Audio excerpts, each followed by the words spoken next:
Olá, estamos começando mais um STJ Notícias com alguns destaques entre os recentes julgamentos do Tribunal da Cidadania.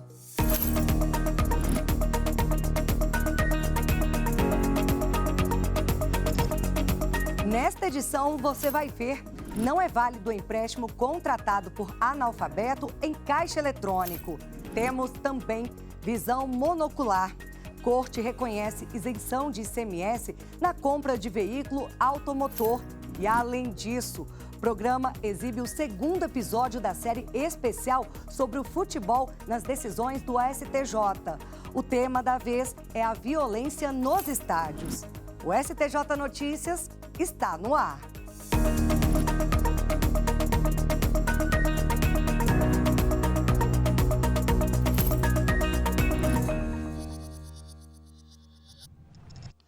Cartão e senha não bastam. Sobre o assunto, a gente abre o programa de hoje com decisão da terceira turma do Superior Tribunal de Justiça, que determinou a invalidade de empréstimo contratado em caixa eletrônico por uma pessoa analfabeta. Quem traz mais detalhes do caso é o repórter Anderson Conrado. A terceira turma do Superior Tribunal de Justiça decidiu que contratos bancários firmados em nome de pessoas analfabetas em terminais de autoatendimento, como caixas eletrônicos, são nulos. O colegiado entendeu que o uso de cartão e senha, assim como o recebimento dos valores, não substitui as formalidades exigidas pelo Código Civil para a validade de contratos celebrados por analfabetos. O caso começou após um aposentado identificar descontos indevidos no benefício previdenciário. Ele entrou na justiça para pedir a anulação dos contratos, a devolução dos valores cobrados e indenização por danos morais. Em primeira instância, os pedidos foram parcialmente aceitos, mas o Tribunal de Justiça de Minas Gerais validou as contratações realizadas por canais digitais, ao entender que o uso de cartão com chip e senha pessoal era equivalente à assinatura digital do correntista. Ao recorrer ao STJ, o consumidor alegou que os contratos eram nulos, por não observarem as formalidades exigidas para pessoas analfabetas. O relator do caso, o ministro Ricardo Vilas Boas Cueva, destacou que a pessoa analfabeta tem plena capacidade para praticar atos da vida civil. No entanto, para a validade de contratos escritos, a lei exige garantias específicas, como a assinatura-rogo e a participação de duas testemunhas, para assegurar que o contratante compreenda o conteúdo do negócio e manifeste sua vontade de forma segura. Segundo o ministro, essas exigências não deixam de existir apenas porque a contratação foi feita em ambiente digital. Ainda segundo o ministro, o fato de o dinheiro ter sido disponibilizado ou utilizado pelo consumidor não é suficiente para validar negócios jurídicos firmados sem o cumprimento das formalidades legais. Por unanimidade, a terceira turma declarou a nulidade dos contratos e determinou a devolução dos valores descontados do consumidor. Ainda no direito privado, terceira turma reafirma que acordo homologado judicialmente deve ser impugnado por meio de ação anulatória. O colegiado entendeu que a ação anulatória é um instrumento adequado para desconstituir sentença homologatória de acordo já transitada em julgado. O caso teve origem em uma ação coletiva ajuizada por uma associação de aposentados de uma empresa pública. Na ação foi reconhecido o atraso no pagamento de valores relativos à complementação de aposentadoria dos filiados. Durante o processo, a fundação responsável pelo pagamento firmou acordo com um grupo de aposentados e o ajuste foi homologado pela Justiça. Depois disso, a mesma fundação ajuizou ação anulatória para invalidar o acordo e pedir a devolução dos valores pagos. A entidade alegou que os beneficiados não eram filiados à associação autora da ação coletiva. O Tribunal de Justiça de Sergipe extinguiu o processo sem resolução do mérito ao entender que o caso exigiria o ajuizamento de ação rescisória, já que a sentença homologatória havia transitado em julgado. Ao analisar o recurso no STJ, a relatora, ministra Nancy Andrighi, destacou que existia divergência doutrinária sobre o cabimento de ação rescisória ou anulatória em casos de acordos homologados judicialmente. No entanto, segundo a ministra, a questão foi solucionada pelo Código Código de Processo Civil de 2015, que prevê expressamente a possibilidade de ajuizamento de ação anulatória para invalidar acordos firmados entre as partes e homologados pelo Judiciário. A relatora explicou que a ação rescisória é cabível apenas nas hipóteses excepcionais previstas em lei. Além disso, ressaltou que, nos acordos homologados, o mérito da controvérsia é definido pelas próprias partes, sem intervenção do Estado na solução do conflito. Por unanimidade, a terceira turma determinou o retorno do processo à origem para que o caso seja julgado sob o rito da ação anulatória. Vimos aí qual é o caminho processual adequado quando se pretende questionar um acordo homologado pela Justiça. Mas você sabe a diferença entre ação rescisória e ação anulatória? Quem esclarece para a gente é a especialista em Direito Processual Civil, a advogada Marina Lopes. A ação rescisória, ela está prevista nos artigos 966 e seguintes do Código de Processo Civil e ela visa desconstituir uma decisão de mérito transitada em julgado. Então, visa desconstituir algo muito concreto e definitivo sobre determinado litígio. E por isso é uma ação excepcional, e então a previsão é muito restrita de seu cabimento. Inclusive, o seu rol em lei é taxativo. A ação rescisória, ela vai caber, por exemplo, quando a decisão tiver sido proferida por um juiz impedido. Um juiz impedido, por ter algum interesse naquela ação, isso afeta totalmente o mérito do litígio. Então, se isso vier no prazo também estabelecido em lei, cabe a ação rescisória. Ou então, por exemplo, quando surgirem provas novas que podem desconstituir completamente aquele resultado. Já a ação anulatória, com a vinda do Código de Processo Civil de 2015, foi esclarecido o seu cabimento no artigo 966, parágrafo 4º. E lá ficou muito claro que seu cabimento é em relação à impugnação, desconstituição de ato processual, de negócio jurídico, de ato que advenha das partes ou outros participantes do processo. Inclusive, está ali muito bem posto que a ação anulatória é aquela que vai impugnar uma decisão homologatória de um acordo feito entre as partes. Então, é um ato processual que pode ter um vício e que então será sanado pela ação anulatória. Portanto, vejam que a questão é interpretar e entender qual o ato que eu quero desconstituir com determinada ação.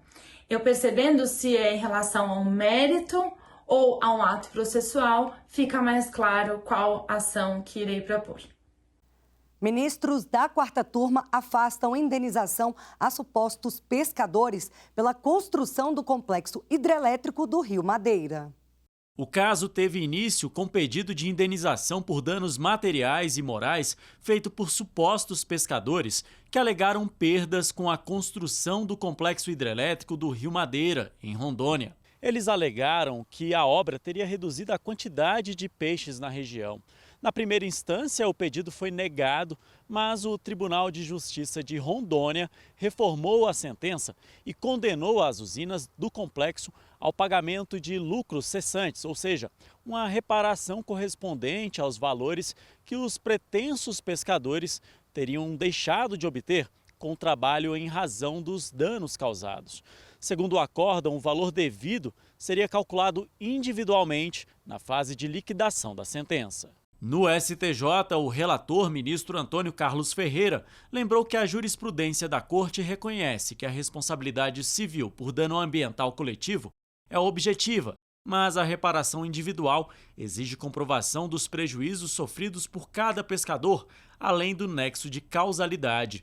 Ao analisar a controvérsia, o ministro ainda explicou que o Tribunal de Justiça de Rondônia adotou parâmetros arbitrários e excessivamente amplos e que inverteu a lógica processual ao transferir para a liquidação não só a quantificação da indenização, mas também a comprovação dos prejuízos alegados e da atividade pesqueira exercida pelos autores. Por unanimidade, a quarta turma entendeu que os danos ambientais atribuídos à obra não foram demonstrados, assim como a condição de pescadores profissionais alegada pelos autores da ação.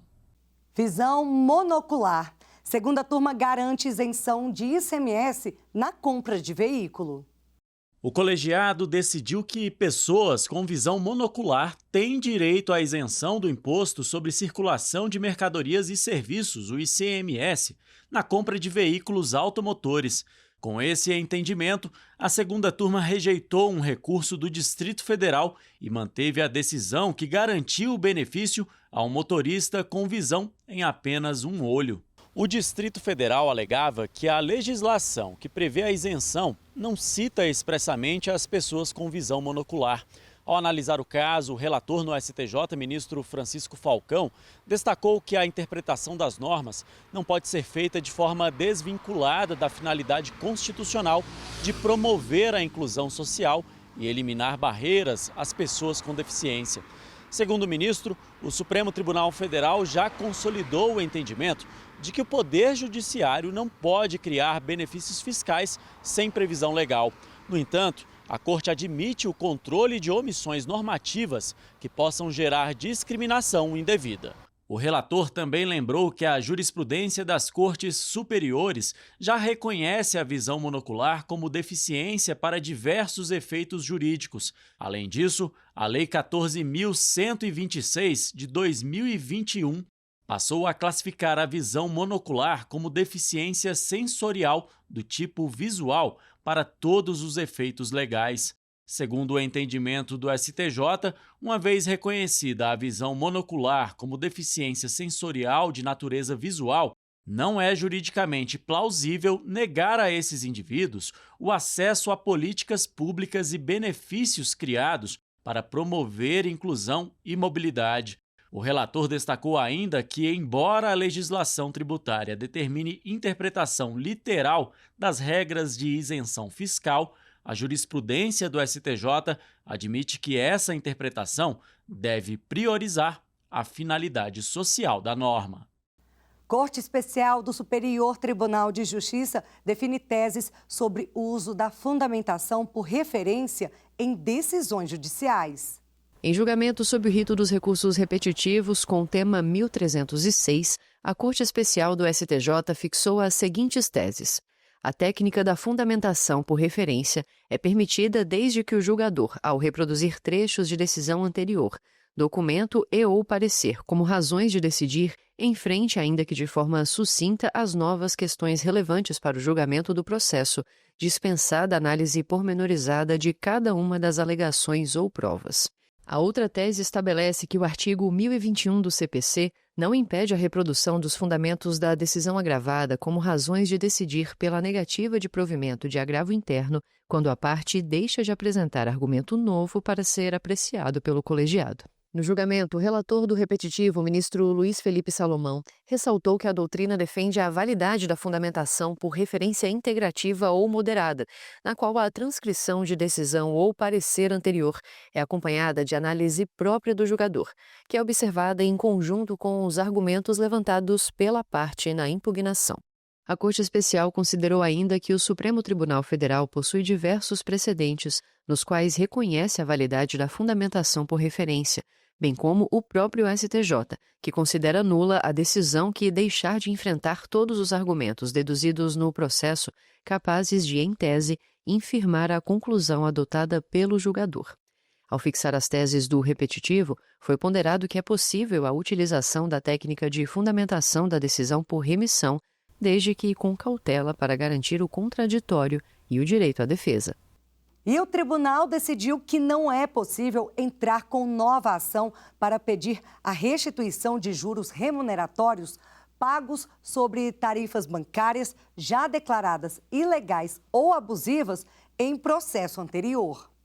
A segunda sessão do Superior Tribunal de Justiça, sob o rito dos recursos repetitivos, tema 1268, consolidou o entendimento de que a eficácia preclusiva da coisa julgada impede o ajuizamento de nova ação para pleitear a restituição de quantia paga a título de juros remuneratórios incidentes sobre tarifas bancárias declaradas ilegais ou abusivas em ação anterior. Esse mesmo posicionamento já havia sido adotado pela segunda sessão do STJ em outro julgamento. Mas, diante do grande número de recursos, o tema foi afetado para transformar a interpretação, que antes tinha apenas caráter persuasivo, em precedente vinculante. O relator dos recursos repetitivos, ministro Antônio Carlos Ferreira, destacou que a decisão se baseia na eficácia preclusiva da coisa julgada, que alcança também alegações e defesas que poderiam ter sido apresentadas na ação anterior, mas não foram. Com a definição da tese adotada por maioria, podem voltar a tramitar os processos que estavam suspensos à espera da fixação do precedente qualificado. O entendimento deverá ser observado pelos tribunais de todo o país na análise de casos semelhantes. Extensão de sentença coletiva a servidores federais não domiciliados em Mato Grosso do Sul é tema de repetitivo no Superior Tribunal de Justiça. Primeira sessão afetou 3 recursos especiais, de relatoria do ministro Afrânio Vilela, para julgamento sob o rito dos repetitivos. A controvérsia cadastrada como tema 1433 vai definir se sentença coletiva proferida em ação civil pública produz efeitos a servidores públicos federais não domiciliados no estado de Mato Grosso do Sul, considerando que o artigo 16 da Lei 7.347 de 1985 teve sua inconstitucionalidade reconhecida pelo STF no tema 1075, em julgamento posterior ao trânsito em julgado daquela sentença. A discussão tem impacto em milhares de processos no país, segundo a Comissão Gestora de Precedentes, Jurisprudência e Ações Coletivas. Mais de 7.000 ações de cumprimento de sentença derivam da mesma ação civil pública. Segundo o relator ministro Afrânio Vilela, a definição de tese vinculante é necessária diante da divergência entre decisões dos tribunais locais e a jurisprudência do STJ. Com a afetação do tema, foram suspensos os processos pendentes sobre a mesma matéria, com recurso especial ou agravo em recurso especial, tanto na segunda instância quanto no STJ. A paixão pelo futebol mobiliza milhões de torcedores, mas nem sempre os desafios do esporte ficam restritos às 4 linhas. Em mais um episódio da série especial O Futebol e o STJ, vamos mostrar como questões como a violência nos estádios e o crescimento das apostas esportivas têm chegado ao judiciário. Confira comigo na reportagem de Samanta Peçanha. Prepare a pipoca que a bola vai rolar. Bolas bárbaras do profeta. A experiência do torcedor vai além do jogo, tem toda uma preparação. Escolher a camisa certa, sentar no mesmo lugar no sofá para não dar azar e reservar um tempo para assistir a partida ou ir ao estádio. Se nós, fanáticos por futebol, nos preparamos, os responsáveis por grandes eventos esportivos também precisam fazer a parte deles. A segurança do torcedor não envolve apenas o estádio, mas também o entorno, a chegada, a saída e a organização do evento. Quem disse isso foi o STJ.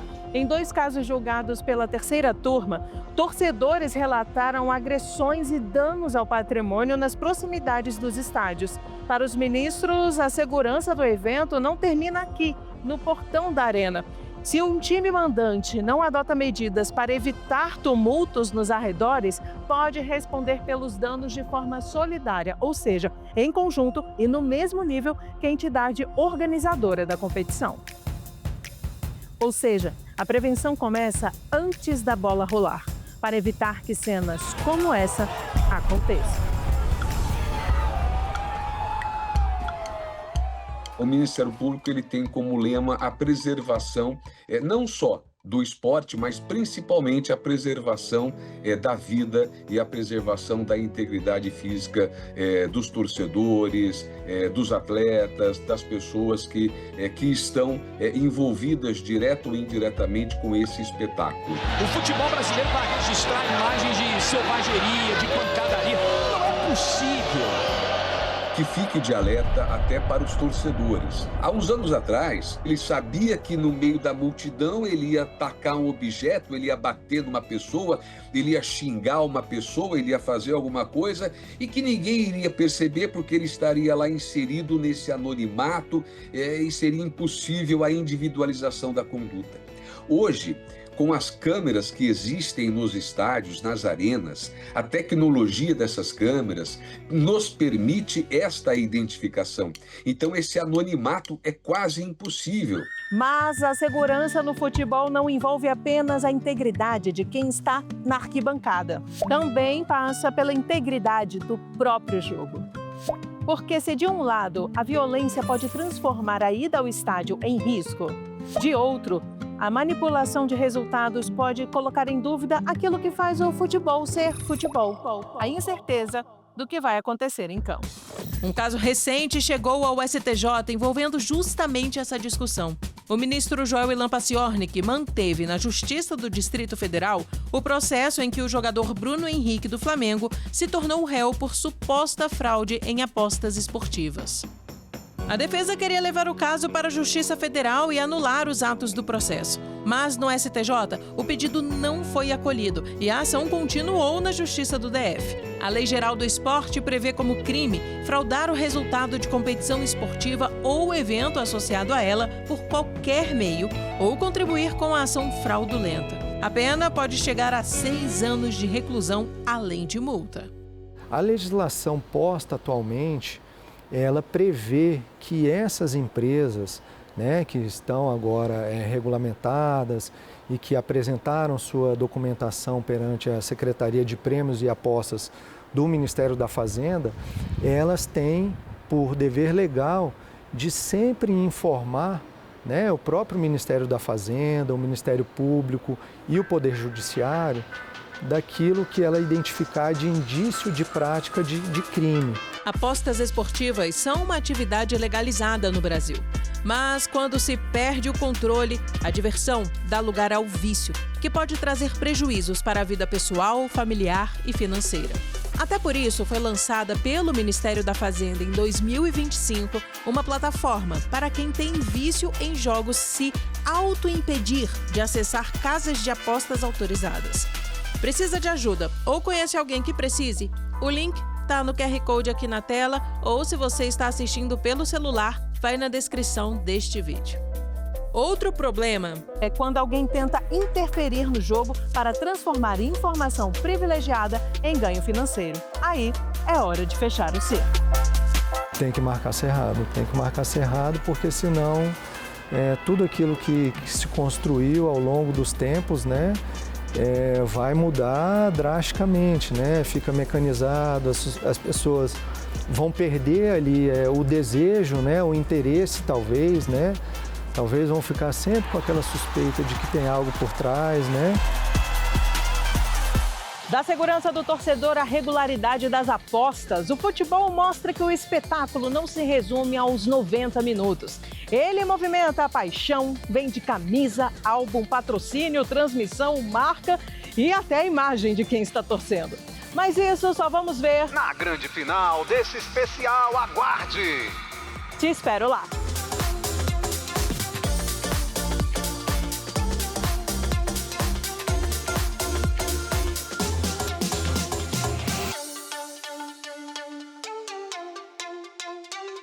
E o STJ Notícias está chegando ao fim.